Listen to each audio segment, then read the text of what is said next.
Welcome to House Education on February 24th, 2026. This afternoon, we are going to continue to take some testimony and discuss the committee bill dealing with chronic absenteeism. We're going to start with some testimony from the Vermont Independent Schools Association with some of their thoughts on some of the provisions in the bill. And without further ado, I'm going to turn it over to you, Oliver, to introduce yourself and proceed with your testimony. Certainly. Thank you, Chair Conlon and committee. For the record, Oliver Olson here on behalf of the Vermont Independent Schools Association. So we've had the opportunity to review the latest draft, which is DR 777 version 1.1. So I'll focus my comments on there. And I think as we went through it, the biggest change we would suggest is really comes down to the definition of absence, which if you have the draft in front of you is, let me get that page number, is, yeah, right on the first page, starting on line 16. So it defines absence as a student who, for at least half the school day when the school is open, not physically on school grounds, or who is not receiving educational services or programming elsewhere pursuant to a program or plan approved by the district. So I think the intent is pretty clear here. It contemplates students who are maybe as part of a flexible pathway, they're doing an internship, they're on a school trip, they're in an exchange program, they're not physically in the building. That all makes sense in a public school or an independent school context. The challenge is the words approved by the district doesn't really work for an independent school. So we've suggested, and we sent in a memo, essentially just a technical correction that if you look on at the bottom of the memo that I submitted, would essentially tighten this up a little bit and clarify that it's a district if it's a public school student and it's the school. So, and then also just we felt it would be helpful for both public and independent schools to just broaden that to be receiving educational, co-curricular, or athletic services or programming elsewhere. And that covers things like for students who are at an away game or something like that, or on a co-curricular class trip. So we just want to make sure that's broad enough to encompass those things. So that was I would say the first major one. And the only other one of note was just, I think, a question that came up, and that is clarifying the scope of this. So putting in some clarification or definition around a student and legal pupil, and clarifying that we're talking about Vermont resident students. So, for example, if you have a boarding student from Spain, we're not going to be calling out the truant officer if, that's an issue that gets really kind of, I think, beyond Vermont's borders there. So I think just clarifying that a little bit.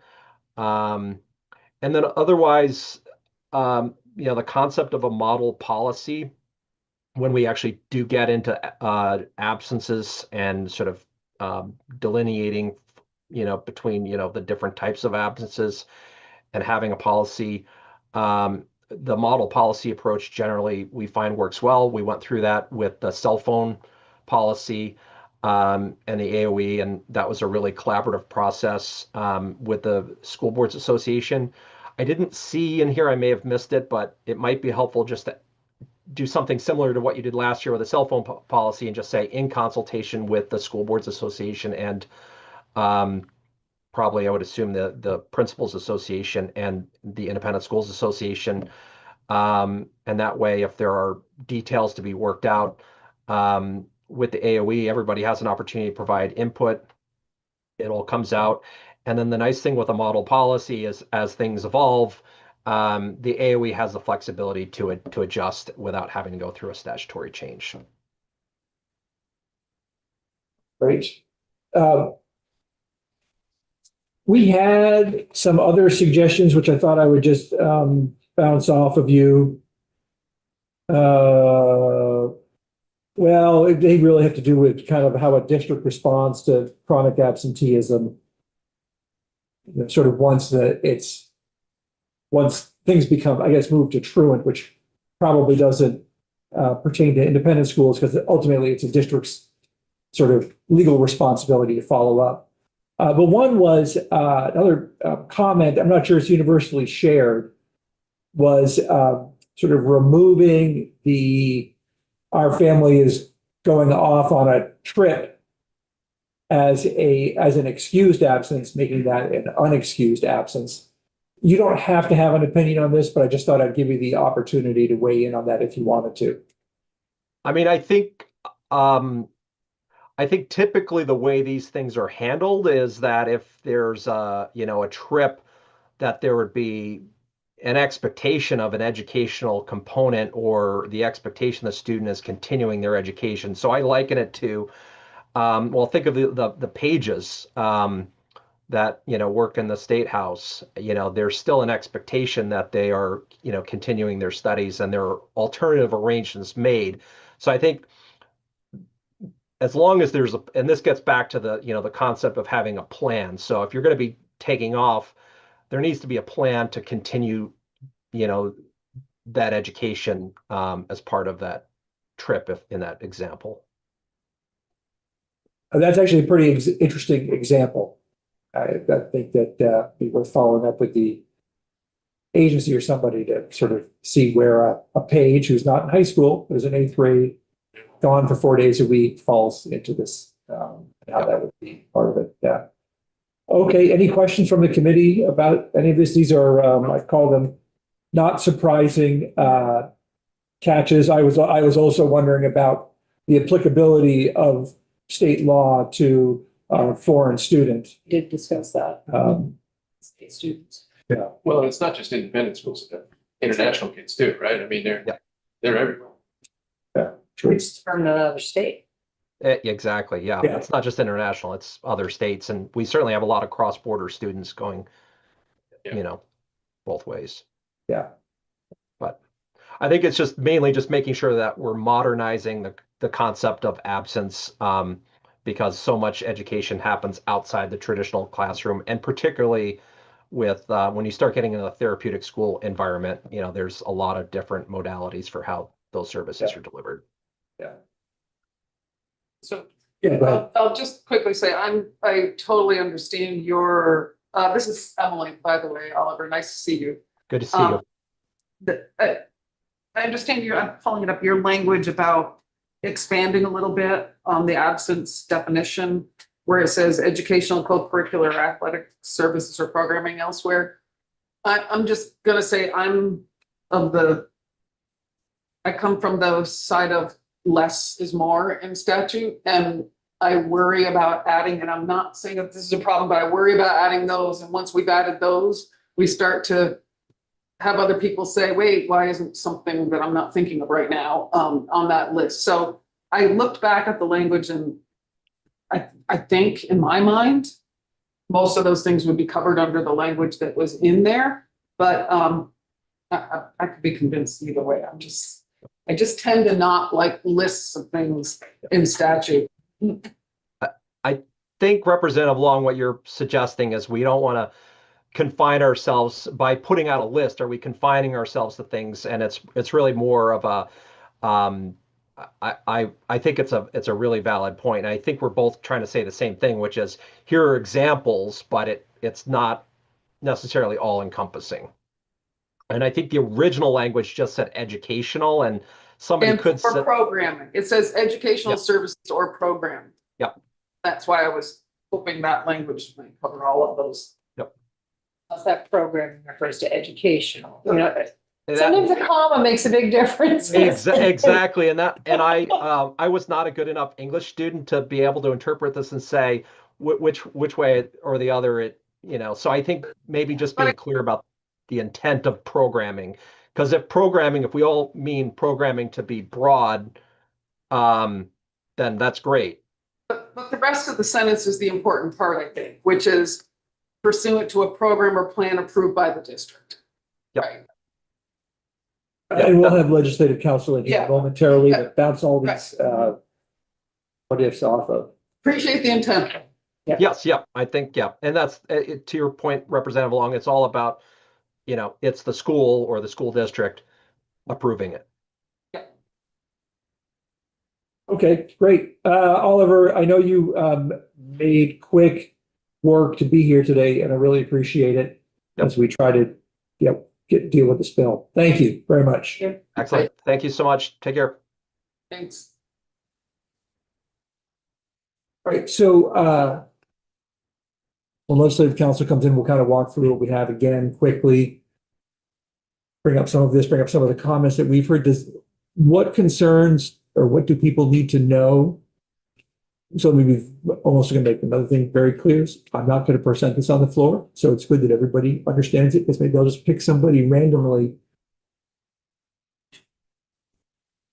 But are there additions or changes that people have been thinking about? I had another member in my area tell me that he was seeing this as an unfunded mandate because of the part where we need to make sure that we're providing curriculum. And that he didn't think that we should be supporting or passing any unfunded mandates. So we did Find that section. We did have testimony, thank you for bringing that up, about exactly that, the requirement. That came under the superintendent, but I don't see it. We've had some changes in that section. Let me see what it says right. Well, we said, changing shall to May, may, and yeah. that took care of it. That's I'm right. not sure that Oh, alleviated right. his concern. Okay. But yeah, I mean, I would say technically, legally, yes, that should alleviate your Right. concern. Yeah. I'm not sure it's in. Was this under if they get suspended or something? Yes. Yes. Okay. That's the only thing that could be called an unfunded mandate, that's right? I assume that that's what you. Yeah. Okay. Yep. Yeah, so I think that the idea that school, that needed to be on the schools, he said that needs to go through DCF. But DCF doesn't really create curriculum, so, I mean, Thank God. So here are just, we already sort of ordered the change from the shall to a may. Yeah. And there was one other thing that was a VPA testimony. right, There's one other small thing that we adjusted for that. Can't remember. So the other sort of issues that have been brought up. One is getting rid of what they call, a couple of people refer to as the letter of shame, which is when you get the letter that says, Big official letter. yeah, and I think some have been concerned. I think the folks from DCF said, these letters have often included a threat of DCF involvement. Right. And they were interested in not having that. We could ask the AOE working with DCF to come up with a standard response letter that school districts can use. And that maybe we'll have to meet with everybody on that. I'll go back to what Rep. Harper brought up, because I just found it does say a public school or an approved independent school shall provide access, blah, blah, blah, if it's a suspension of 3 or more days, and the may refers to the expulsion. So if it's a suspension, it still says that they shall provide it, not that they may provide it. So it's currently in the draft, maybe that was why. Maybe that's why. because the expulsion was changed to a may, but the suspension still says shall. Our intent was In this draft that that so that may be something we overlooked, that we changed it in one place but not the other. I'm just thinking, how is he even put it? It's like. I mean, I know we did Principal it. comes to you and says, hey, Yeah. Billy Bong's out for 3 days. Could you just give me some work? Yeah, got it. That's what you Done. Well, because they I wanna might get paid. need access to tutoring. But, Yeah. but if it's under, if the student has an IEP or something else, that's already controlled by If it's an that. IEP. So this would be outside of that, and, Right. and I'm, I'm. Could you point to exactly where? It's line 17, What page? page 10.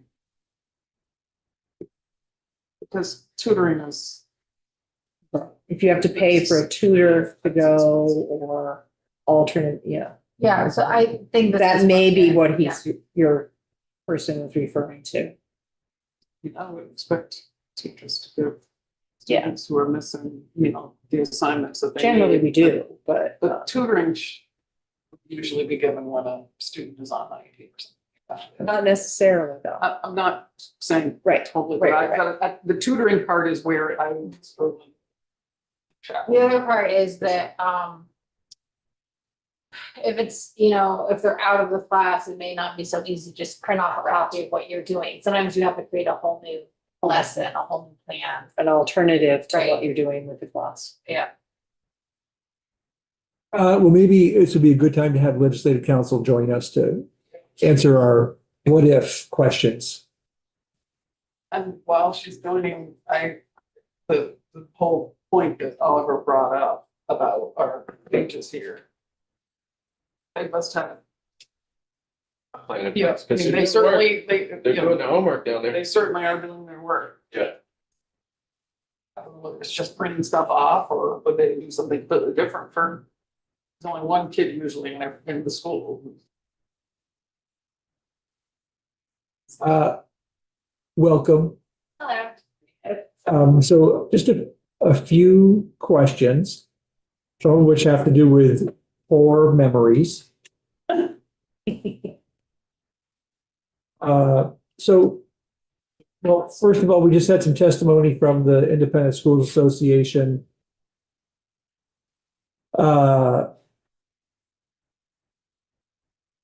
With some suggested language changes that I don't think I heard many people here object to. Which we'll get to you. One was essentially where it says that the district absence means a student who is gone pursuant to a program or plan approved by the district or an independent school, if the student is enrolled in an independent school. I'll forward you this language. That's St. James Office of Legislative Counsel. Is it on your website? Because I think I'm looking at it right now. Okay, yes, yeah, page 1 at the bottom there. So there are two changes. One, it would say A and B. And also within it, they are suggesting additional words of co-curricular or athletic services. Meaning if somebody is at an all-day, New England's cross-country meet, yeah. Is that an excused or unexcused absence? Leaving it up to the district. That's where I'm struggling with that extra language there. Well, remember, this is just the definition of absence. Right. Whether it's excused or unexcused is different. That's a whole Different different, kettle of Yep. fish. Okay, I like her. thank you. That's helpful.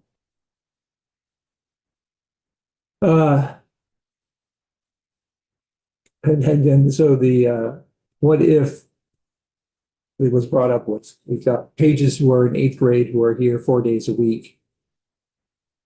Under the proposal, where would you think they would fall? Programming elsewhere pursuant to a program or plan approved by, but it doesn't matter what I think. Yeah. I think you're getting into creating a list. There Yeah. you go. That's our concern. I think it's a cheese. And I don't know that I am the best person to suggest language that would sweep in all of those educational opportunities. Right. That I think that should come from the field. Because I don't know what's out there and available. I am, yeah. And that's, all right, so we always have to remember what this is doing. It is defining absence.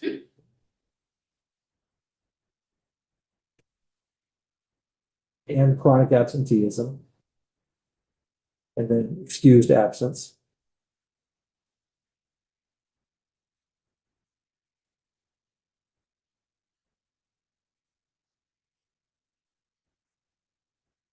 The other suggestion, and I welcome anybody's input, but I certainly didn't at first blush have a problem to, when it comes to independent schools, make it applicable to Vermont residents. Is that just applicable to independent schools, so really all? Oh, or yes, Yeah, I think it's else. And that language suggestion was under the definitions. yeah, so if we have, if we have 10 students from New Hampshire attending high school in Vermont, this would apply to them. I'm sort of playing it out. Wouldn't that school district want to know? But we're still reporting them. We're still reporting the absences. Right, and it still has to count against you at school, right? Yeah. I think maybe if you would do a very high level sort of reminder as to what each section is. Oh, sure. Can I offer a suggestion to what you were just talking about? Or you? Yes. Not interested? Nope, definitely interested. Never offended when you say not interested, because it usually means less work for me. Yeah.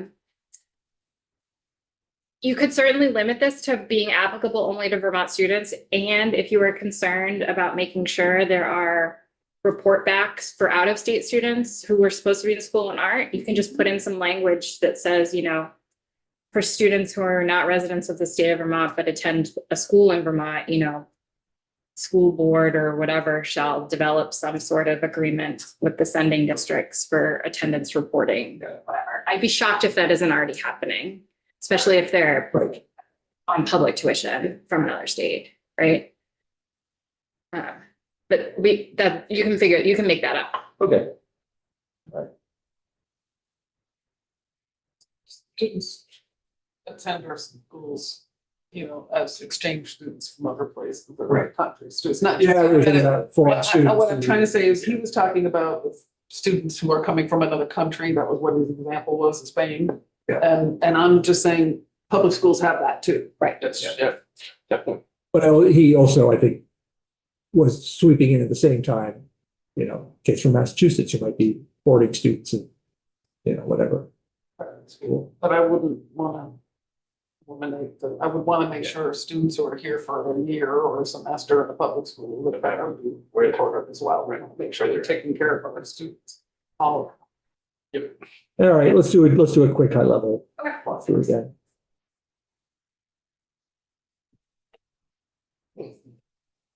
Okay, so this is a committee bill, and this is still draft 1.1. I know you've taken testimony, and I think you've asked me to make a couple changes, but the lines weren't right on what I was looking at, so I have made no changes to this committee bill yet.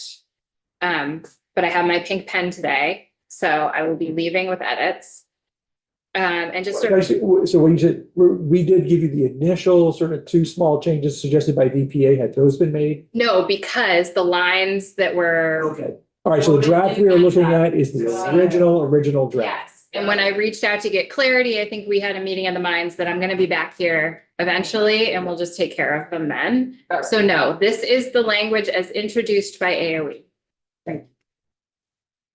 Maybe that's why it says shall. Yes, so, yes, so. Section 1 of the bill adds a subchapter or amends the subchapter 3 in chapter 25, which is your compulsory attendance chapter. And it starts by adding a brand new statute, which is definitions subchapter or for the chapter. Absence. So there's the definition. Do you want me to go just kind of like generally or line by line? Generally. Okay, so we've got definitions for absence, chronic absenteeism, excused absence, parent or guardian. What just happened there? Okay. I'm gonna try logging back in.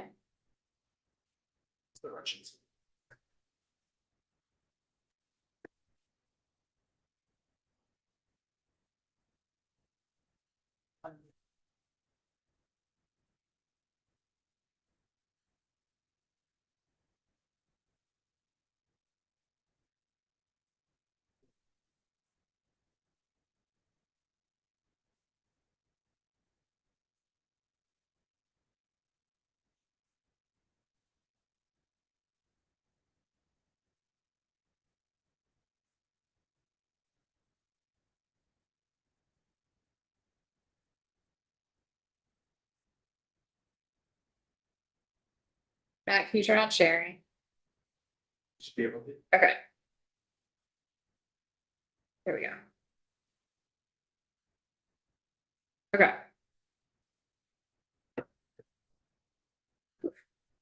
Um. Truancy, and then the last definition is unexcused absence. So you have definition of absence, you have a definition of excused absence, and you have a definition of unexcused absence. Amendments to section 1121, attendance by children of school age required. Here's your compulsory attendance law. And there are some amendments to, let's see. Parent or guardian shall cause the child to attend a public school unless, and then the reasons unless. So per medical recommendation. So this is not an excused absence situation. This is they are excused from the compulsory attendance law. So there's a medical reason for that. They've completed 10th grade or is excused by the head of school or superintendent. Wait, As- it has to be any one of these. So like if a student wasn't 16 but had completed 10th grade, he could be excused from compulsory attendance. Yes. So like if a 14-year-old got passed up twice, we could say you can drop out of school at 14 years old because you finished the 10th grade. That is the way this is written. That's existing law. Yes. I'm not arguing that point. I'm just making sure they're on it. Students under 6 and over 6 years of age, section 1122. This is students on either side of the compulsory attendance law. And it's basically saying if they're outside of the compulsory attendance window, but they are enrolled in public school, then they gotta go. And the parent or guardian has responsibility to make sure that they're going. And the parent or guardian and the superintendent or the head of school is under the laws and subject to the penalties relating to attendance of children as if those kiddos were in the compulsory attendance window. So 5-year-olds that are in kindergarten, if they're enrolled, all of the laws that we're about to walk through apply to them.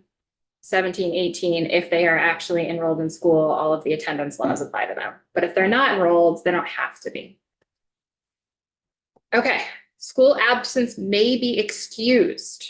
Superintendent of a public school or designee of the head of school of an approved independent school may excuse a student's absence for all or part of the school day for the following reasons.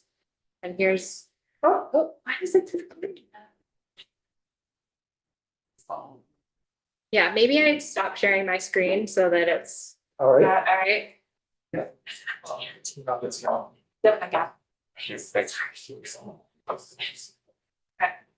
So we are on page 4, line 13.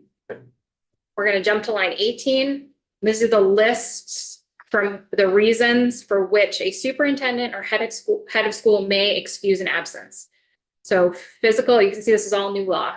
Physical or mental illness of the student, family emergency or death in the family, quarantine in the home.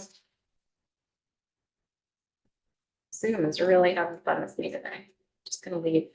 Okay. Students' medical, dental, mental health, or substance use treatment appointment. family observance of religious holidays, legal activities such as a student's court appearance, driving exams, college or other post-secondary program visitations, legal or administrative proceedings related to the placement of the student by the state, absences due to transition in the student's living situation, results of the student experiencing homelessness, pre-enlistment or deployment activities of the student or their parent or legal guardian, or other reasons not specified with the approval of the secretary. Just to remind the committee, that is one area where a suggested change was made from secretary to superintendent. Would you like me to make that change? And again, if it says superintendent, do we have to put in something about the head of the independent school in that line too? Yes.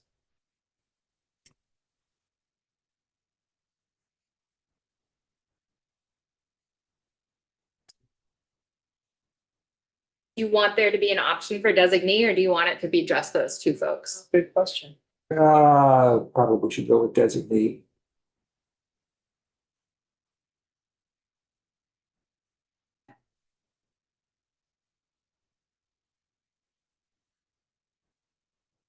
The superintendent or designee or the head of school or designee may excuse a student. I'm on the bottom of page 5. A student from attendance for a pre-planned family commitment or activity of which the school has been notified in advance. So this is going to be, we'll come back to it, point of debate and discussion. Pre-approved absences shall not exceed 10 cumulative school days in each year. That pre-approved absences language applies to this subsection. So it would just be those family commitments or activities, not subsection A. Yes.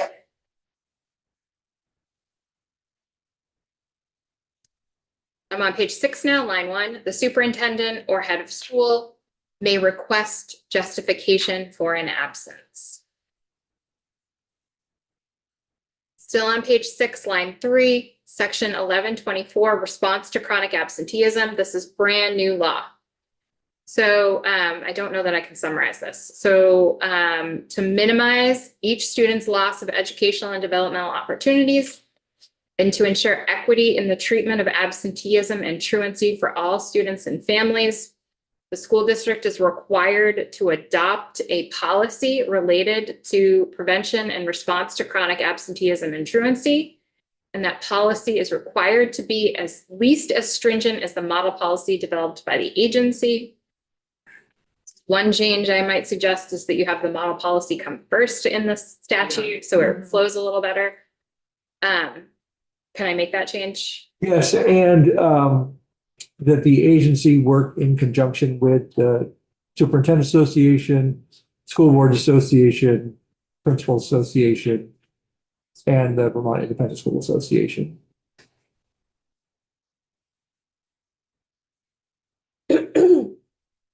The language that we had in the cell phone bill. Mhm. Thank you.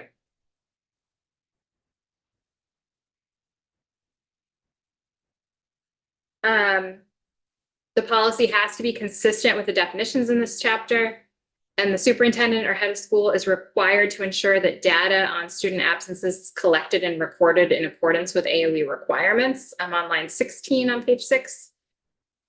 Any school board or approved independent school that fails to adopt a policy shall be presumed to have adopted the most current model policy published by the agency. There's several places in Title 16 where you use this concept. So what will be your new subsection A requires the Agency of Education in consultation with everyone you just told me to include to develop and review at least annually a model policy on the prevention of chronic absenteeism and truancy. I'm on the very bottom, line 20 of page 6. We're going to go on to page 7. This policy shall include a template for documentation of actions taken according to the policy to address the absence. Now we're on page 7, which shall constitute the truancy reporting protocol.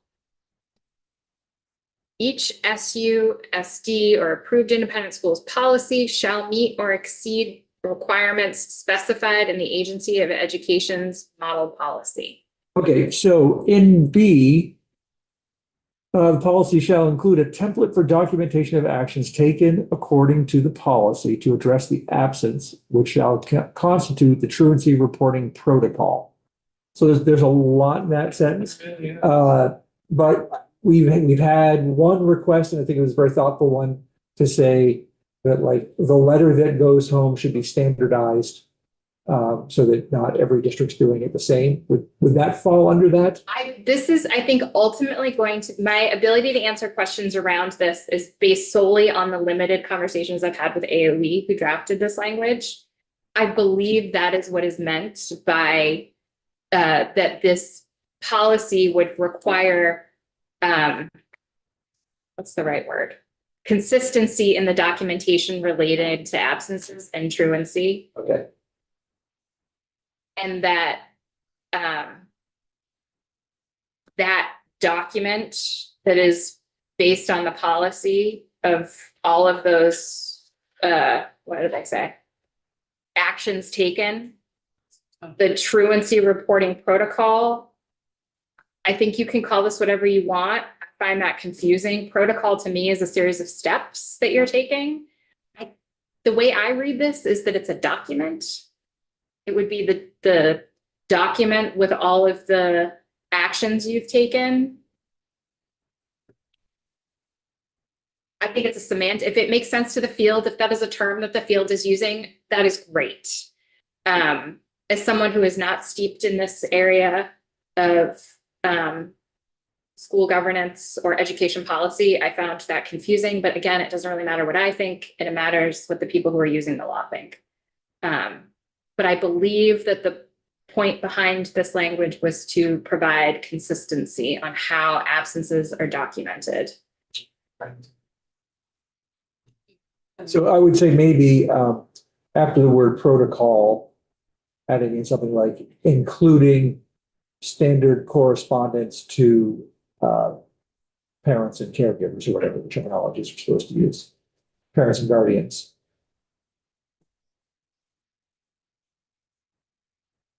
I'll just say by adding in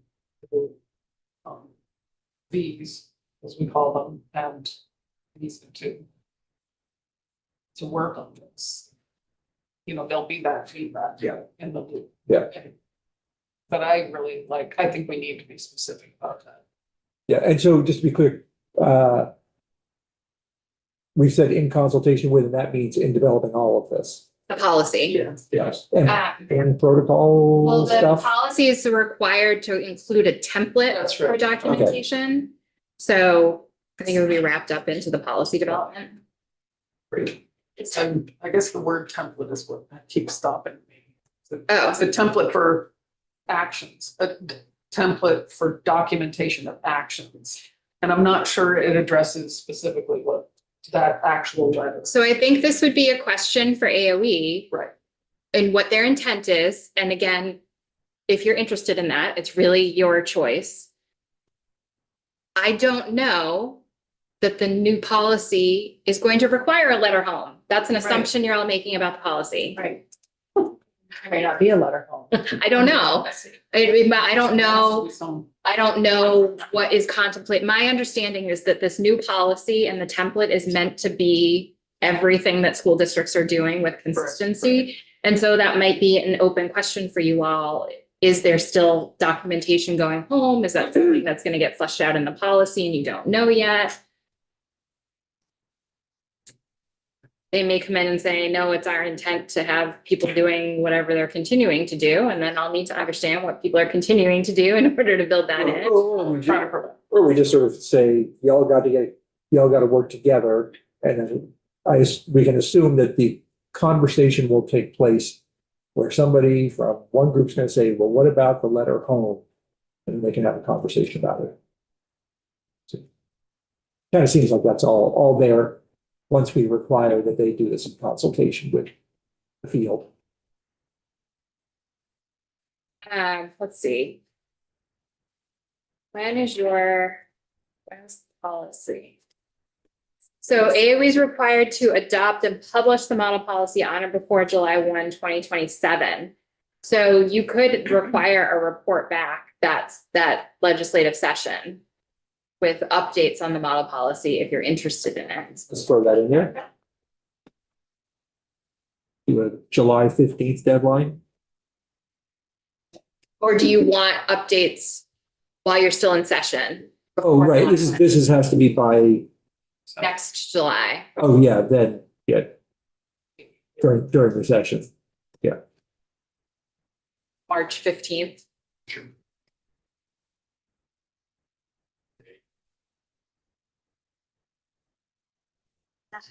Exceeds our. Yeah, it's a March. Yeah.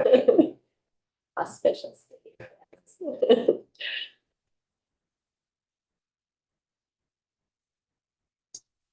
You look at me making a suggestion and drumming up work for myself.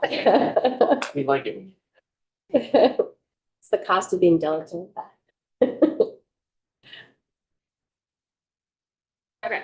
But do you see what I mean on, I don't know that the letter will exist anymore? Maybe they're required, I don't know. Okay. Need to be some. You have to have documentation if you're gonna proceed. Actually, you know what?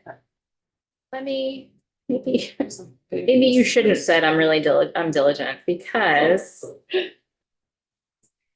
just verify something. There's some asterisks there. So I just want to verify what is not included, that we're not changing. Right.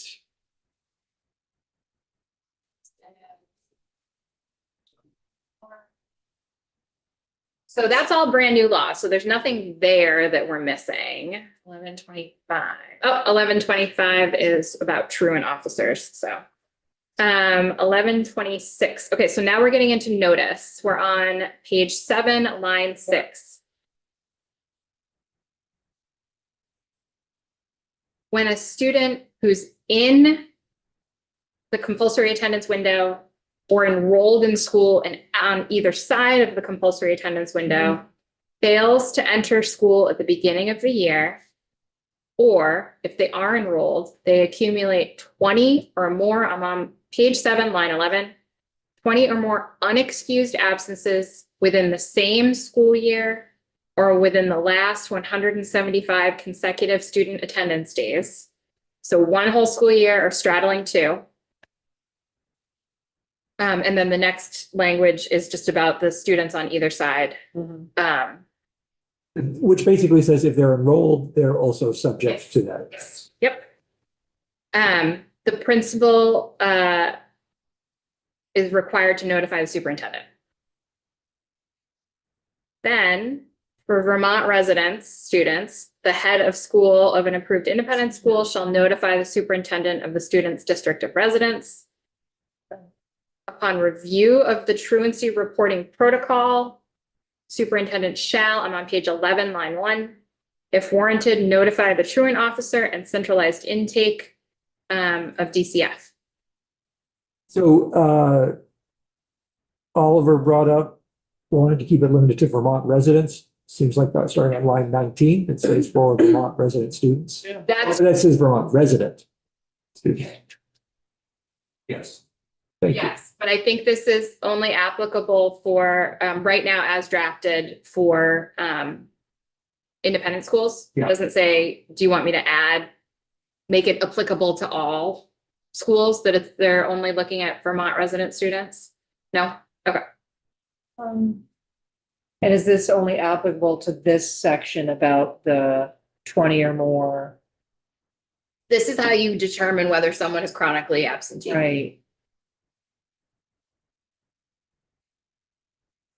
The principal's keeping track of it and then notifies the superintendent when they hit 20.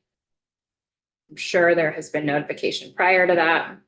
All right, this is to call somebody truant or absent. Truant. Okay. Yeah, I guess this seems to operate. Thoughts? Certainly for independent schools. Yeah, somebody have any bigger thoughts? I do sort of trust that we're doing this, trusting that public schools probably, if they're taking in students from other districts, have their own arrangements.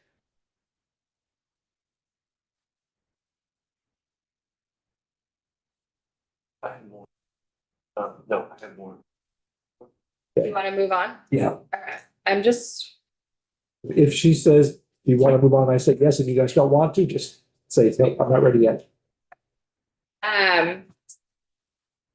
Truancy, just looking back. Oh my goodness. Are we all supposed to stand up when you leave the room? It was the Christmas past. A level of excitement goes over the room. So I just bounced back up to the definition of truancy, and it means a student who accumulates 20 or more unexcused absences. And then chronic absenteeism is a student who is absent for any reason for 10% or more of a district's in-school days. So technically two different concepts. Okay, one thing, page 8, one thing I find interesting is the use of the term if warranted on line 1. Yeah. You're on page 8. Not that you should care what I find interesting. If warranted, Line 1, page. 8. Oh. As opposed to just they will do it. Yeah, well, I don't know what policy choices you want to make. In fact, this is a perfectly reasonable policy choice for you to make. That would make it warranted or not warranted. Well, right, like what are the, Question. what are the criteria that would, School. And again, this may be a question for the field where they need that flexibility for various reasons. I'm just pointing this out. I would say we strike that. Otherwise, we gotta, I mean, don't we have to then define Then it's. a what's judgment warranted call. or what's not? Right, then it well, it'd be becomes. at What their am I gonna say? discretion. What am I gonna say? That's I exactly. know it's a right. policy decision. It's allowing them to decide. To It's not a contact judgment DCF. call. Yeah. Well, I seen that kid downtown. No, to not do it. Or to ignore it. That's the Exactly. whole point. I grew up with a sister, okay, right. I guess I'd need, I mean, you see, it just seems like it's, saying like the superintendent shall, if it meets the definition of truant, report it. But I would strike it since it's somewhat, Define truant. vague. So If that is what you want if that is the intent, if that is what you want the intent behind this language to be, I think that's already covered because it requires. This doesn't kick in until the student accumulates 20 or more unexcused absences, right, we have entered into truancy territory. which is the definition of truancy, yes. Yeah. So it's warranted. Yeah, I think so strike. the- I think that's a policy choice. Everybody agree with striking is warranted? That's fine.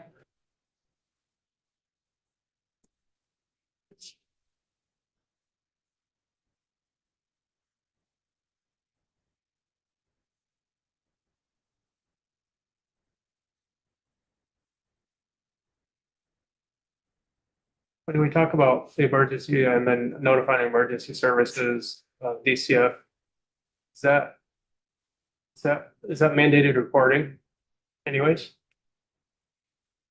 Truancy? For child abuse? Truancy? educational truancy, neglect goes up because- to age 6th grade. Great. Truancy is. I would, Right. I am not your expert on the difference between educational neglect and being a mandated reporter. Yeah. I think that would be great testimony if you wanted it from DCF. So we had DCF, Yeah. they were largely supportive of everything.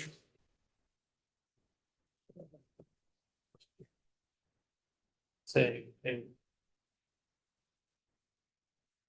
They were mostly, I mean, their main concern was standardizing the response and to not threaten people with having DCF called. Yeah. We're very But I would say that with this, they're just alerting DCF to it. DCF has the judgment to whether to investigate or not. Yeah. I'm fine. Once that notice goes to DCF, there's a whole separate section of law that would apply that's not contemplated here. Yep. Okay. Notice and complaint by the truant officer. I'm on page 8, line 4. Once the truant officer receives the notice and the truancy reporting protocol that is required after the section we just walked through, they've got to inquire into the cause of the non-attendance of the child.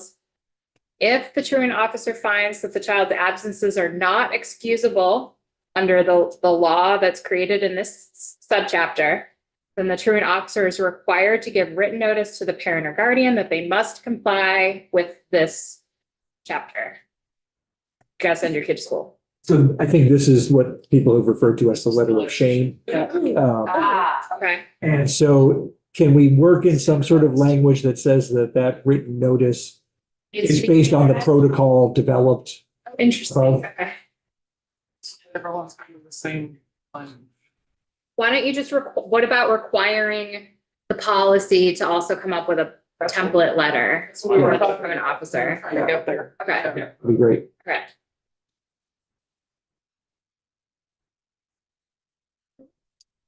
Is a really basic question. Who is the employer of Yeah. a truant officer? Is It's that the state's attorney's office? literally looking that up right now. Okay.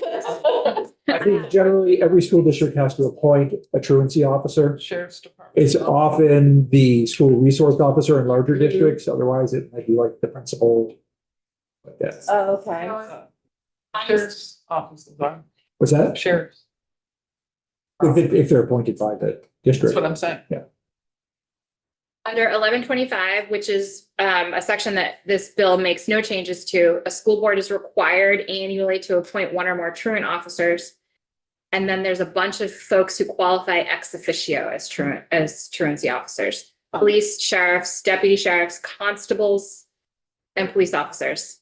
Towns have constables. So you theoretically have a school board have appointed a lay truant officer or one or more, and all of those folks are ex officio, so they are truant officers just by virtue of their title.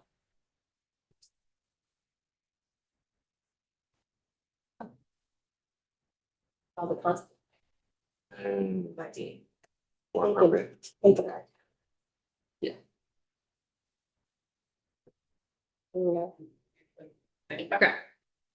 So I'm gonna update the policy language to require that it also includes a template letter for the truancy officer to use, right? Yeah. Okay. So we are on page 8, line 14.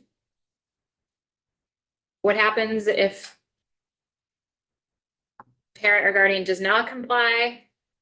Then if they fail without legal excuse to cause a child to attend school as required, after having received that written notice, the truant officer is required to enter a complaint to the state's attorney of the count and shall provide a statement of the evidence and truancy reporting protocol upon which the complaint is based.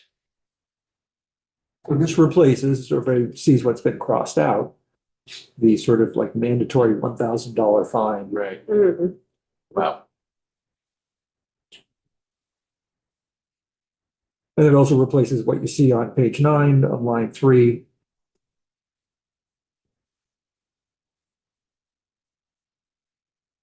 So we're removing the requirement that the state's attorney prosecute somebody.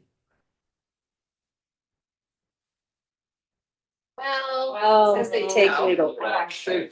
the language just sounds a little nicer. Yeah. It's the same thing. Yes. Well, you can't require the state's attorney to prosecute someone. They have independent discretion, but you can require a complaint to be filed and then they have to review it and use their discretion on whether or not they're going to bring about a case. This is a question that did not occur to me until we were having this conversation. I would be curious, and I'll work on this, if there is any other enabling legislation related to truancy that a state's attorney would be able to file charge under, or if this is it. In which case, I'll reach out to my judiciary folks to see whether you do need to have a penalty there. Like folks need to be on notice of what the potential penalty is. It's possible that there is a truancy statute in Title 13, I think is your criminal title. And I'm just not aware of it because that's not where I practice, but I do think this is something I should look into. Do you know if AOE has worked with the state's attorneys on this? I don't know. Okay. They said yes, right? I think so. Yes, I thought we Yeah, had. I think they did, but I would, With them that day they came in. I guess, not to belabor this, and we do have to get to something downstairs at 2:30, but then, I mean, it seems like he or she shall be fined not more than $1,000 pursuant to section C. Pursuant to section C is the part that I missed.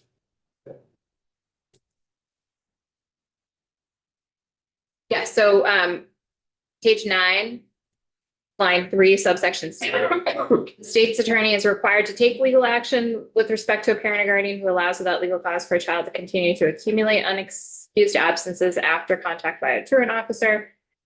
In a prosecution, the complaint, information, or indictment shall be deemed sufficient if it states that the parent or guardian neglects to send the child to a public school or an approved independent or recognized school or a home study school. So enroll them in something that counts towards the compulsory attendance law. I still have that same question about not providing notice about the potential penalty. Or how can you have somebody prosecute somebody without a potential penalty? That's what I'm saying. Yeah. So I'll look into that. Yeah, that's interesting.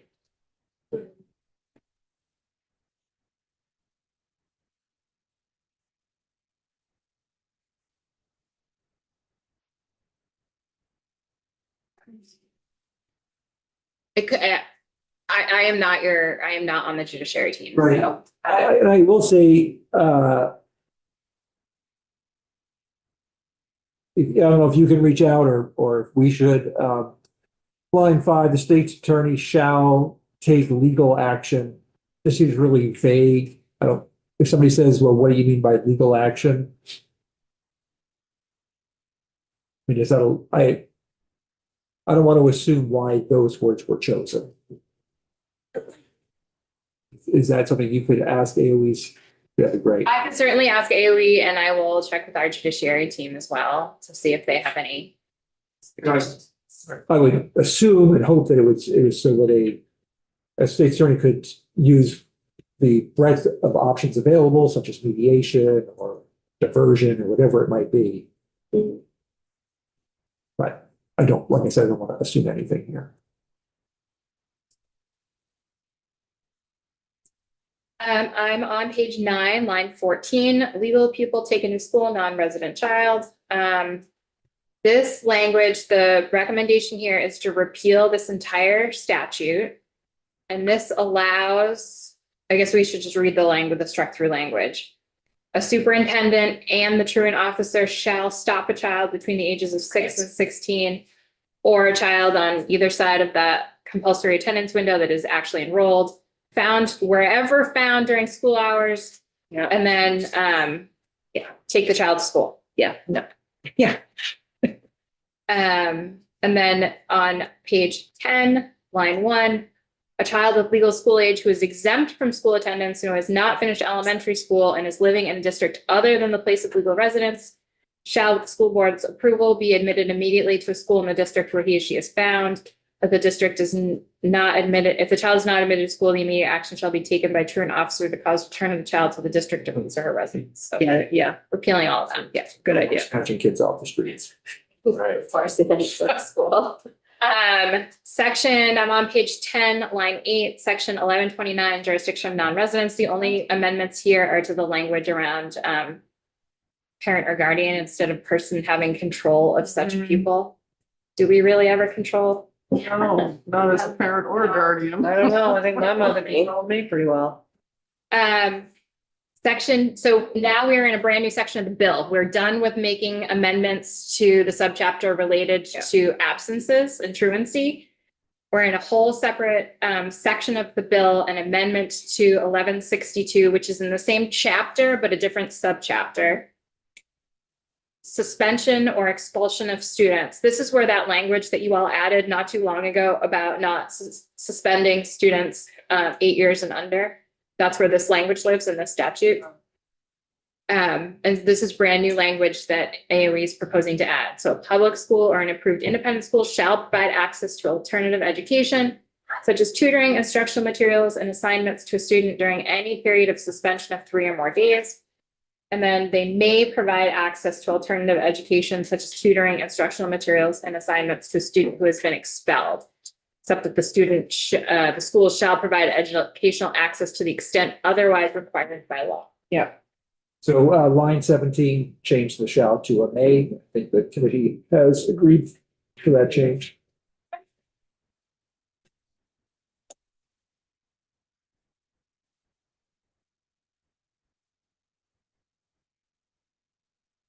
And then page 11, section 3 requires the agency to adopt and publish that model policy on or before July 1, 2027. And then school boards to adopt a policy based on the model policy on or before July 1, 2028. And I'm going to add language that requires a report back to you all on the progress the agency has made on the model policy and the associated templates on or before March 15th of 2027. Section 16 VSA 1076, the penalties. Let's see what this is. 1076.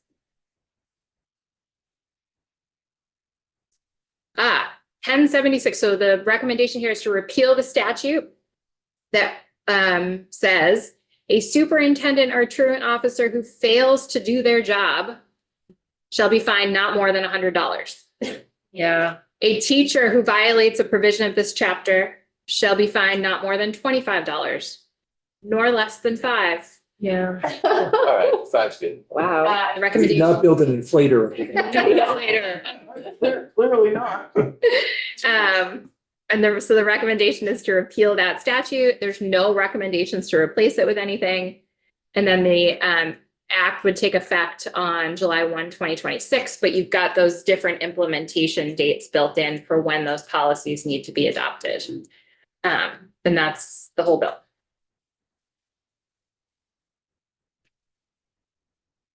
Yeah, 10 minutes. We got a little bit of a 10-minute reprieve before we start downstairs. Okay, so my plan with this, as the conductor of our work, would be to say we aren't going to try to vote this out by the end of this week. We'll save it till after. We'll allow legislative council to do a little bit more research. I'm very intrigued by the question of prosecuting something with no penalty. Right. Legal action. Can't wait to. How does that sound? Great. I would I give you guys language tomorrow, but if you don't want it till after town meeting week, that's fine too. Yeah, I would say, if you can get us just some language to send back sometime this week, that'd be great. Absolutely. And I'll reach out to you, Chair, when I have had time to connect with our my judiciary colleagues and AOE about the prosecution piece. And then we'll try to pop it right out soon after we return. This was actually very helpful and productive. Thank you. Welcome. Why don't we close there? We're going to start downstairs at 2:40 sharp. 40. Have you not recorded it? Yeah, the other committee's running late. No, And yes, it hasn't. I'm not going to report this bill. We are now, I don't mind. those who are absent today may not have to do it either. So anyway, we'll draw straws. Want to hear something crazy? First school I taught at 3 unexcused absences was a failure. Failed class. Wow. Yeah, you can't do anything. Call up and say, hey, I'm taking Billy out. We're gonna go fishing. Fine, it's unexcused. Yeah. Literally. It was Unexcused? unexcused. Yeah. Can I go off lots?